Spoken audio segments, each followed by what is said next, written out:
Traffic. Lots of traffic. Does everybody who own a car actually need their car? Do they need it? Do you own a car? Do you really need it? Do you really need it? Do you need to drive it every single day? Contributing to more noise in my ears every day. Do you need to do it every day? Drive in the car, pollute the environment every day. I think there's too much traffic on these streets. I think if everybody that owns a car didn't own a car, the world would be more peaceful. Traffic is loud, noisy, and it makes it dirty and stuff. I think it's good that we've got cars and we've come up with that idea. I don't think we all need them. Most people that I see driving in cars, which is quite a lot, you know, one person in the car when there's room for 5. So that's a lot of single people with cars.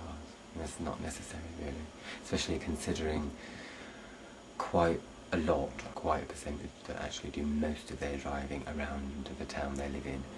Because a lot of people actually just stay in the town that they live in. They don't really go further afield. So a lot of it is town driving, and you only need a bike, really. And even if you've got a family, they just need a bike.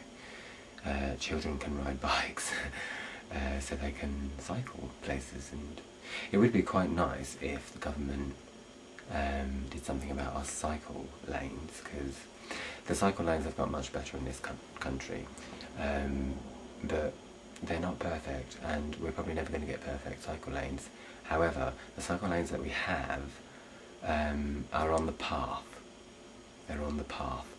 So a lot of the time when you're when you're riding your bike on these cycle lanes that are actually on the path, you can irritate pedestrians because they forget that they're or they don't realise that they're walking in a cycle lane, and so they kind of give you dirty looks and you know, generally look annoyed at you because you're on the path riding your bike.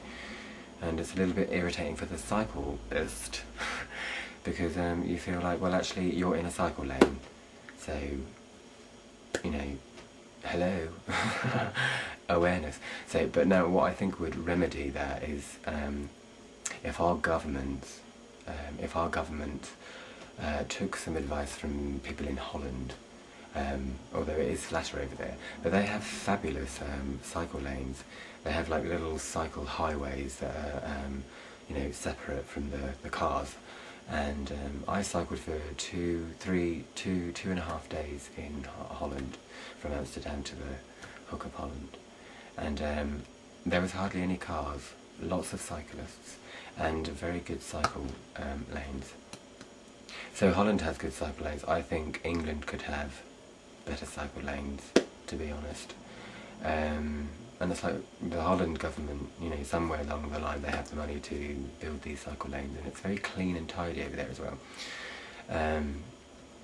So yeah, so if we had cycle lanes that were on the road, for instance, or, you know, on a separate bit of the path than pedestrians, I think that would make everybody a bit more, or it would make it all a little bit more pleasant, I think. But I still think there's too much cars, too many cars on the road, too much traffic. And we're all in so much of a rush to get everywhere. So I quite like the fact that I bought this bike. It's a folding up bike, or a folding bike. And it's nice.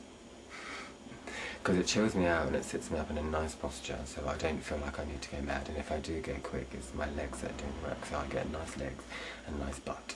And considering I'm getting older, that's good. So, you know, when you don't go in a car and you go on a bike, you actually, you know, you look quite good, you look fit, especially in the lower regions, as in the legs and the butt. So it's a good thing, I think, and also it's cardiovascular, so it helps you, you know, create oxygen, mostly in your lungs and things. So it's very good for that too. It keeps you fit. And for town stuff, a bike's all you need, because you're only like going to be, what, 20 minutes away from whatever, even if it's the town centre, or maybe half an hour, but half an hour's bike ride is easy. I think I do it quite often. And then also, of course, if you want to go and visit other places, you want to go to London or you want to go to Birmingham, Manchester, Leeds, to visit a girlfriend or a boyfriend, well then have a car, and that's fine. I think cars like that are fine for long distance and stuff like that. And you know, maybe we could just have like big cars and kind of bigger cars and build them to just last quite a long time and just keep them for much longer, because then we wouldn't need to produce quite so many. I know there's a lot of people in the world, however I think there's probably more cars, although I'm not sure, I don't know whether that's kind of caught up yet, but I think it's probably catching up, the amount of cars to the amount of people, because lots of people own cars and there's lots of, you know, wastage. I mean, where do all the broken up cars go? Do they all get demolished and stuff? I suppose they do. But then, I don't know. Do they get demolished till they disappear? I mean, anyway, there's lots of cars. We don't all need a car every, like, 2 or 3 years, even if you do have the money. I mean, if you are rich and you've got the money to do that, it's like, well, yeah, why not? Hey, tra-la, I've got loads of money, so I'll buy loads of cars. But there's not really any need for it, is there? And you probably could do quite a lot with that money, considering money is so powerful. And all you're doing is buying on little trinket things to dangle and say, look at me, I'm so fabulous, I've got loads of money.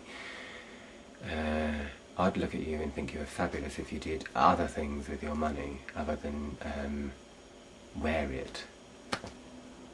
Doesn't really look that attractive, to be honest, I think. So cycles are good. Cars are good.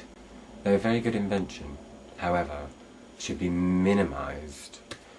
Well, not the cars. The cars should be maximised. Let's have bigger cars carry more people. Not like huge, great buses, but, you know, smaller than buses, but bigger than cars.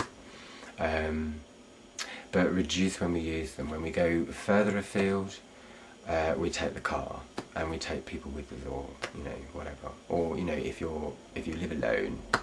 I don't think people should live alone. Don't live alone. That's a different story. But yes, for long distances and for visiting places and going on holiday, cars are very good. And use them in the motorways, you know.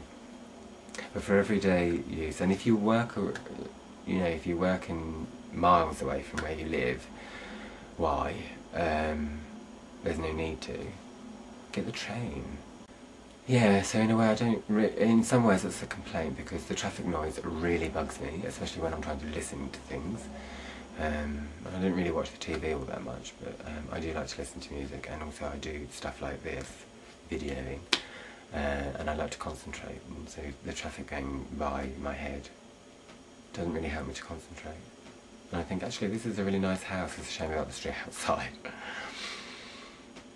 So if you own a car, and it's not all that necessary for you to have it, as far as, you know, you live in town and you could just cycle everywhere, then, you know, try giving up your car and cycling everywhere. I think that would be fabulous.